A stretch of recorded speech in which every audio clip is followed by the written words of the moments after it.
Two Mini April Fool's Stories by Colton Dennis. So much bad luck. Gina Fitzgerald appears walking down the sidewalk. Spare change, asked homeless number one. Get a job, pal, said Gina, continuing to walk. Spare change, asked homeless number one. Gina walks into a building, then onto an elevator. A button being pressed. The elevator dings, then the doors open.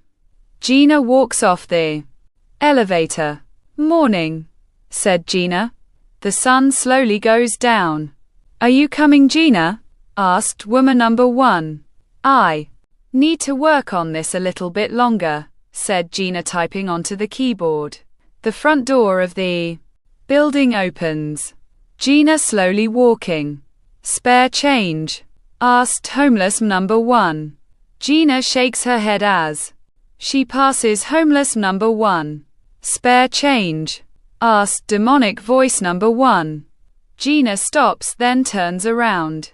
Homeless number one staring at Gina with red eyes.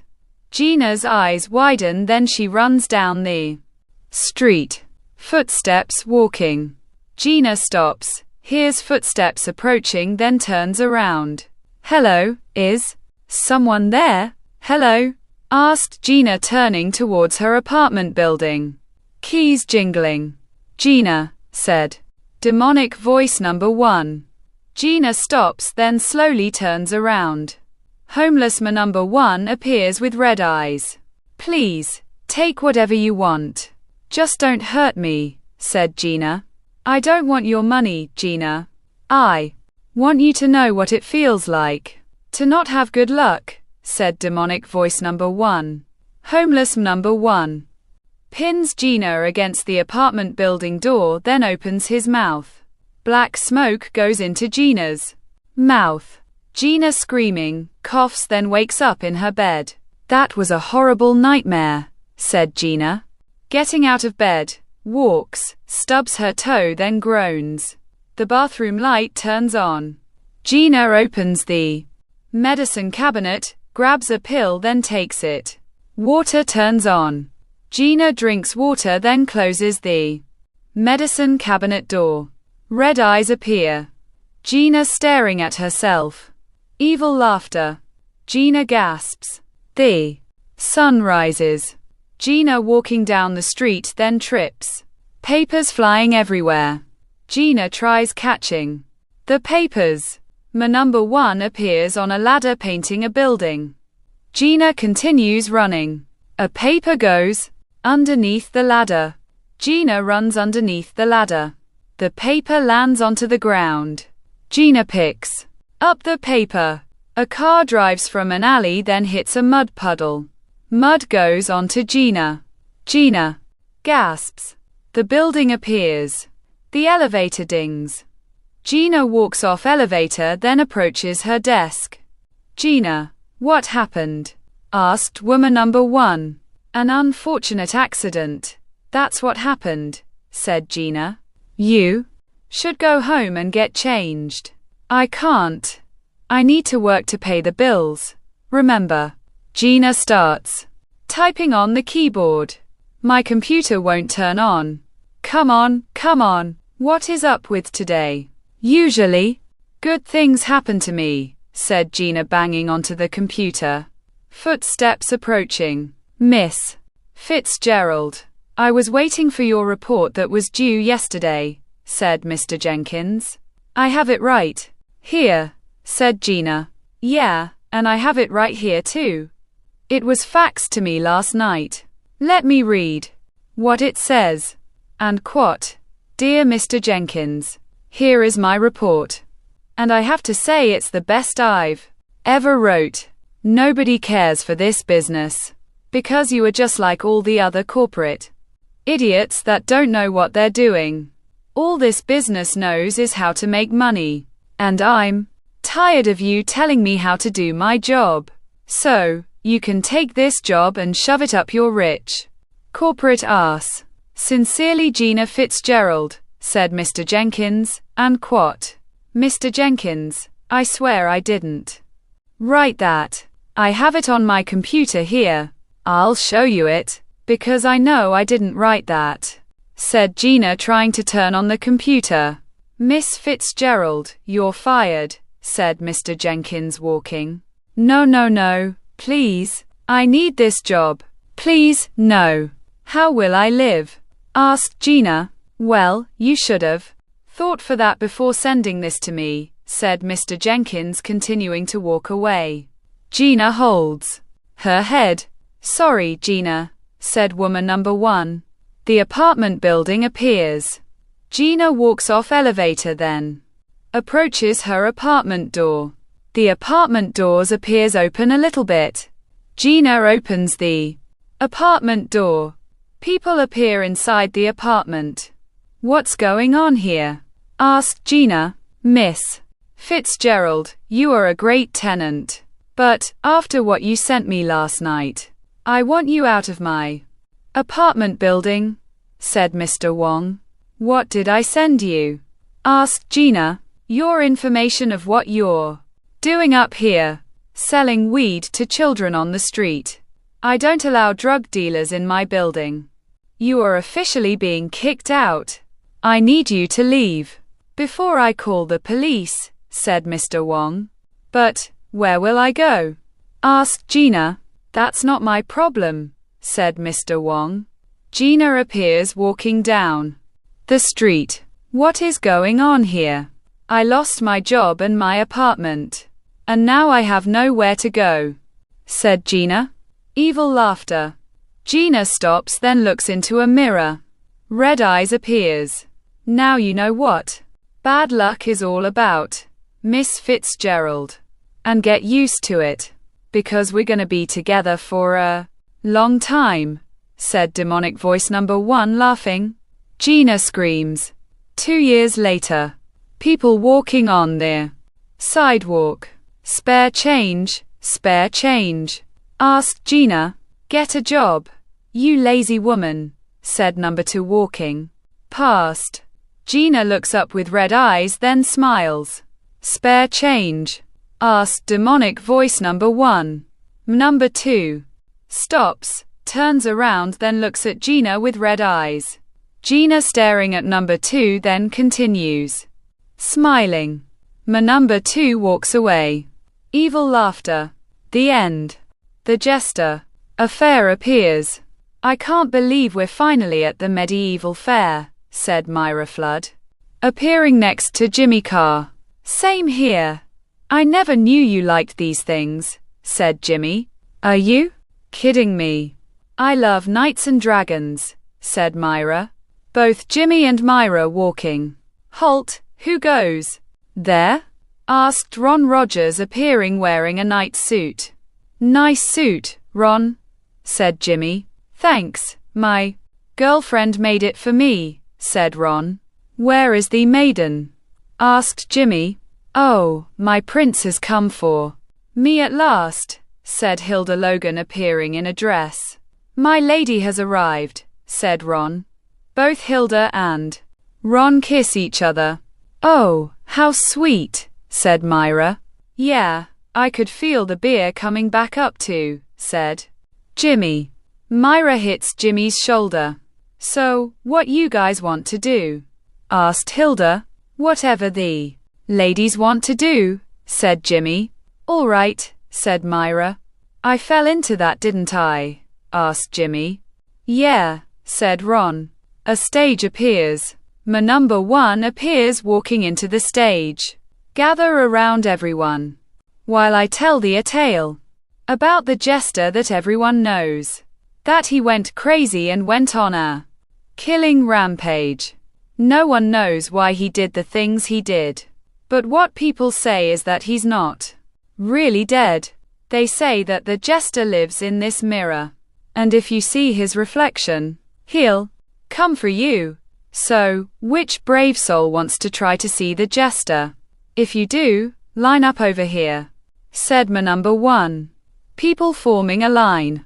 Hey guys, let's go see if we could see the jester, said Ron. I like that idea, said Hilda. All 4 waiting in line. People continuously looking into the mirror. Next, said number 1. Ron and Hilda look into the mirror then walk away. Both Jimmy and Myra walking.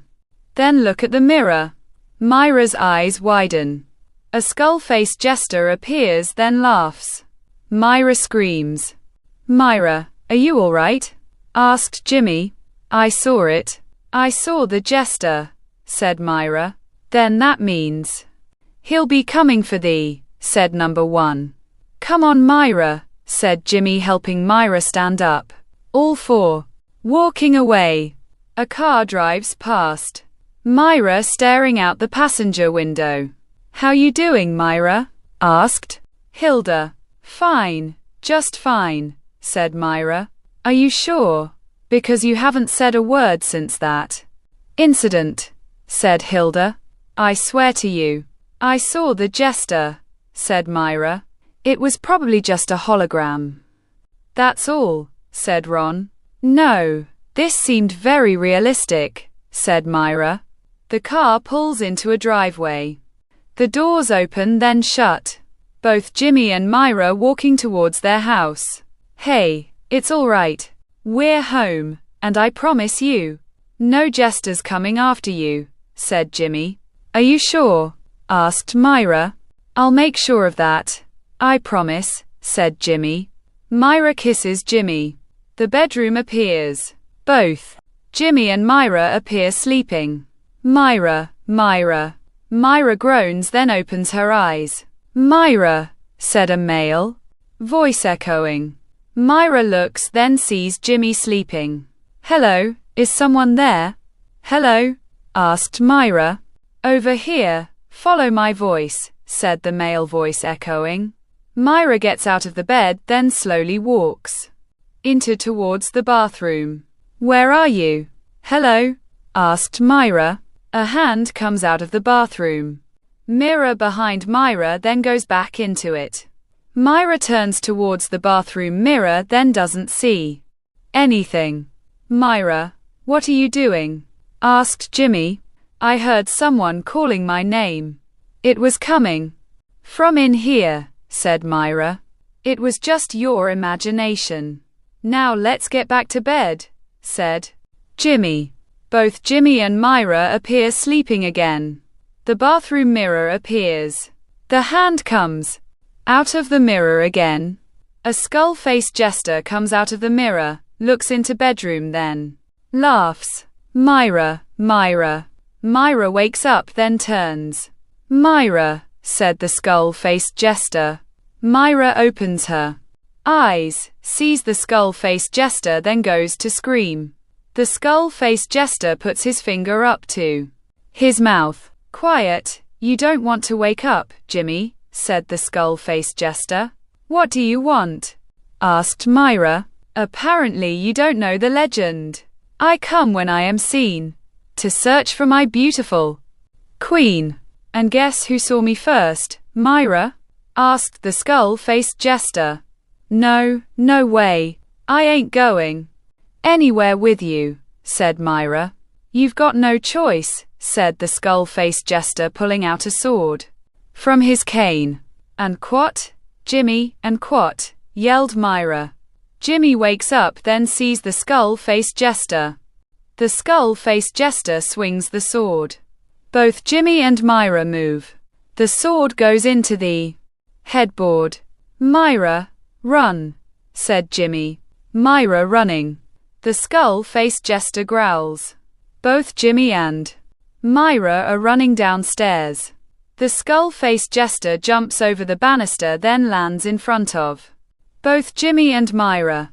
2 is a couple, 3's a crowd. And as I kill you, you'll scream really loud, said the skull-faced jester. Get away from us, said Jimmy. I can't leave until I get my queen, said the skull-faced jester. In your dreams, said Myra. Okay, said the skull-faced jester, swinging the sword again. Both Jimmy and Myra move then run. The skull-faced jester chases them. Hurry, the back door. The back door opens. Both Jimmy and Myra continue running down the side of the house. A window smashes. The skull-faced jester lands onto Myra. Myra, said Jimmy. The skull-faced jester sniffs Myra. Oh my, what a wonderful smell, said the skull-faced jester laughing. Hey, pal, get off her. Jimmy swings a rake. The rake breaks over the skull-faced jester. The skull-faced jester falls off of Myra. Come on, said Jimmy. Both Jimmy and Myra continue running. The skull-faced jester looks up. You could run, you could try to hide, but in the end, your love will be unbind, said the skull-faced jester. Hurry, get into the car, said Jimmy. Both Jimmy and Myra get into the car. The car starts, then drives away. The skull-faced jester watches the car drive away. What are we gonna do? Asked Myra. I don't know, said Jimmy. Wait. Maybe that guy knows something. He knew the story, said Myra. The car continues driving, then pulls into the parking lot. The doors open.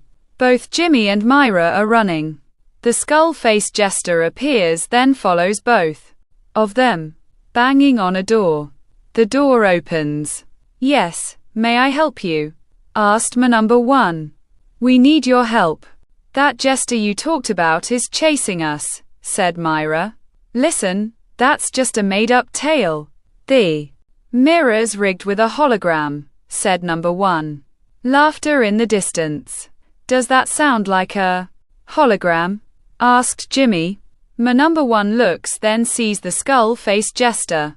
No way. He's real, said man. Number 1. You can't get rid of me. That's why I'm here, as you could see, said the skull-faced jester. Run, said Jimmy. All three are running. The skull-faced jester follows all three of them. A door opens. Where are we? Asked Myra. In the place where everything is stored, said number 1. We need to find out how to stop that thing, said Jimmy. I don't know how. I only knew the fake stories, said number 1. The sword goes through an item. All three walk backwards. The skull-faced jester appears. That was almost a close one, wasn't it? Asked the skull-faced jester, swinging the sword. All three duck, then run in separate directions. Hello, Jimmy, sir, said Myra. The skull-faced jester appears. Myra screams. And quat, Myra, and quat, yelled Jimmy, walking. A small crates fall onto Jimmy. Jimmy groans. No, said Myra. The skull-faced jester looks at Myra. What's wrong, my queen? Is it that I'm being mean? Asked the skull-faced jester, approaching Myra. Myra runs, then gets to a dead end. The skull-faced jester laughing. Get away from me, said Myra. You need to come with me, my queen, said the skull-faced jester. Never, said Myra. As you wish, said the skull-faced jester, raising his sword. Number 1 grabs the skull-faced jester's hand. I won't let you hurt anyone, said number 1. The skull-faced jester struggling with number 1. Fine. You want the sword so baldy? Take it, said the skull-faced jester, jamming the sword through number 1's chest. Number 1 gasps, then falls onto the floor. And quat, no, and quat, yelled Myra. The skull-faced jester looks at Myra.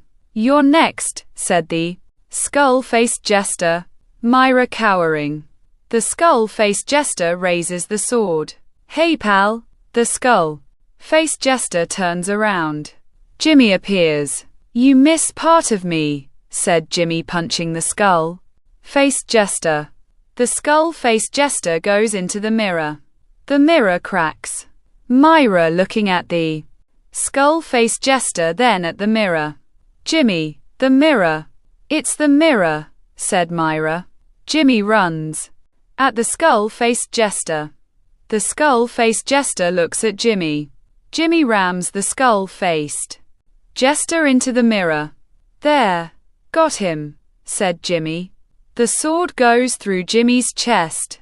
Jimmy gasps, then falls. And quat, Jimmy, and quat, yelled Myra. The skull-faced jester appears in the mirror. No more games, said the skull-faced jester. Myra looks, then sees a baseball bat. You're right, no more games, said Myra, grabbing the baseball bat, then swings it. The baseball bat hits the skull-faced jester. The skull-faced jester goes back into the mirror. Myra swings the baseball bat again. The mirror smashes. And quat, no, and quat, yelled the skull-faced jester, echoing. Myra kneeling next to Jimmy's body then starts crying. A house appears. Both Hilda and Ron appear sleeping. Hilda, Hilda, said a male voice, echoing. Hilda wakes up. Hello, is someone there? Asked Hilda. This way, Hilda. Follow my voice, said the male voice, echoing. Hilda walks into the bathroom, then looks around. Where are you? Asked Hilda. The mirror, said the male voice, echoing. Hilda turns towards the bathroom mirror, then sees number 2 shirtless. Oh my God, you're so hot. How'd you get into the mirror? Asked Hilda. I'll show you. Just get closer to the mirror, said number 2, waving his finger. Hilda leans towards the bathroom mirror. The skull-faced jester comes out from the mirror, grabs Hilda, then pulls her into it. Hilda screams. Laughing echoes. The end.